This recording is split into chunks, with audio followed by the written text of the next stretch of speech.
আর কোথা থেকে আসছেন? আমি আসছি গাজীপুর থেকে। গাজীপুর। কাজ শিখছেন কোথায়? হুম? কাজ শিখছেন মানে কাজ, আমি কাজ শিখছি নর্থে। মানে এটা কোনো কোম্পানি নাকি কোনো training centre? Training centre. Training centre, আচ্ছা ঠিক আছে। ট্রেনিং সেন্টার, ট্রেনিং সেন্টারের রড এই যে যে পজিশনে ভাঁজ করছেন এভাবে কি ভাঁজ করে দেয়? না ভাঁজ করে দেয় না। তো ভাঁজ করতে না দিলে আমি, আপনি এই রডটা যদি এভাবে উঁচু করে না ধরে যদি এরকম করে ধরেন তাহলে কিন্তু আপনার বলেন সুন্দর হইব। এভাবে ধরতে এটা কি আপনার শেখায় নাই?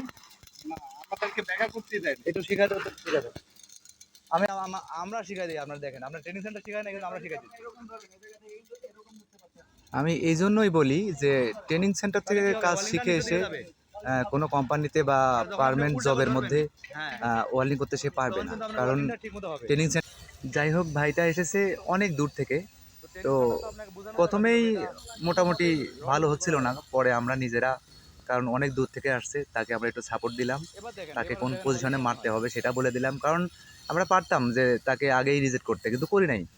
তাকে আমরা সুন্দর করে আমরা বুঝাই দিছি যে এভাবে মারলে সুন্দর হবে, এটা পজিশন, এই যে কত সুন্দর করে দেখাই দিছি, এখন মারছে। এর আগে কিন্তু মারছিল নিচের দিকে গলে গেছে ভাইটা, কিন্তু ওখানে মাশাল্লাহ যাই হোক অনেক সুন্দর মারছে, আমরা অনেক সুন্দর করে শিখাই দিছি, খুব সুন্দর মারছে। তো ওনার চাকরিটাও হয়ে যাবে, কোনো সমস্যা নাই। আমি বারবার বলছি আমাদের এখানে চাকরি হবেই, হয় নর্মাল না হয় মানে যে আপনি যে প্রযোজ্য যতটুকু আপনার চাকরি হবে, চাকরি হবে না এমন কোনো কথা নাই, আপনার চাকরি কনফার্ম। আপনি হয় একটু নিচে না হয় উপরে, চাকরির জন্য কোনো টেনশন নেই, চাকরি হবে। ভাইটার চাকরি আলহামদুলিল্লাহ হয়ে গেছে।